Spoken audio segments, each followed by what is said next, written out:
Hi, my name is Julia, and in this reflection, I share a personal experience of my old job. 2 years ago, I worked as a sales manager. For those who don't know, sales is a very male dominated environment. From the outside, it looked like a grand success. I was 19 and a sales manager. Who wouldn't want to achieve that at that age? But on the inside, I felt constantly undermined. I wasn't respected for my work. I was either ignored, sexualized, or told I was only successful because of my appearance. People would say things like, "Oh, it's so impressive to see a woman like you in this role." And then they turn around and steal my ideas or ask inappropriate questions. They joke about why there weren't more women like me in the field, while creating a culture that made sure that we wouldn't stay. I even found that they ran campaigns to only hire attractive women. It was honestly just so upsetting and wrong, and I wish I just walked away sooner. This was intercultural communication because gender is also a part of culture. Like Martin Nakayama in 2015 explained, that culture includes things like power, norms, and identity. So it's not just where you're from. And in this case, being a woman meant constantly dealing with an unspoken system where I was always at a disadvantage. So I was a sales manager. So I had the job title. It's also on LinkedIn, but I did not have the power. And what made it even more confusing was how much people tied my success to something I've never thought I had: my looks. I was very insecure growing up and I didn't feel attractive at all.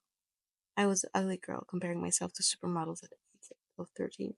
I just grew up and I changed, but when I look in the mirror, I still see that insecure version of myself.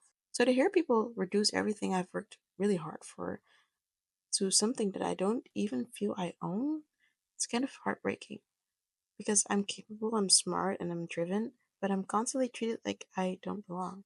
So, about competency. Spitzberg and Chagnon define intercultural competence as having the motivation, knowledge, and skills to communicate effectively in a different cultural setting. I feel like I have all three. I was motivated, skilled, and aware of the dynamics around me. I knew how to manage people, close deals, and navigate in this male dominated space. I also respected everybody's background, including men and non binary colleagues, and I understood that some men were influenced by harmful role models like Andrew Tate. I didn't blame the individuals for the culture that they raised in. But here's where it gets complicated. I only felt competent when I stayed quiet and I smiled and I fit the role that they had expected me to fit. The moment I spoke out or refused to shrink myself, I was suddenly too much or emotional. So was I incompetent? Honestly, I don't know. Maybe I was, at least in their eyes, because I didn't behave the way that they wanted me to do in the end. But Martin and Nakayama in 2015 remind us that intercultural competence isn't just about fitting in. It's about recognizing that power structures you're in. I wasn't incompetent, I was just no longer willing to make myself small to survive in a system that punished me for just being myself. So, as someone who is a really strong feminist, this experience forced me to see the truth. I was allowed into the room, but as long as I stayed quiet, pretty, and agreeable. I wasn't privileged, although the job itself was a privilege, but I was judged, underestimated, sexualized, and it taught me that the world doesn't always reward hard work when it comes to a woman. But I've also learned that competence isn't just about being accepted, it's about standing firm when others want you to disappear.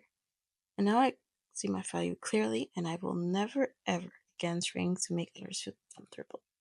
So, thank you for listening. I hope this reminds you that true competence isn't just about fitting in, but it's also about knowing your worth even when other people try to question it.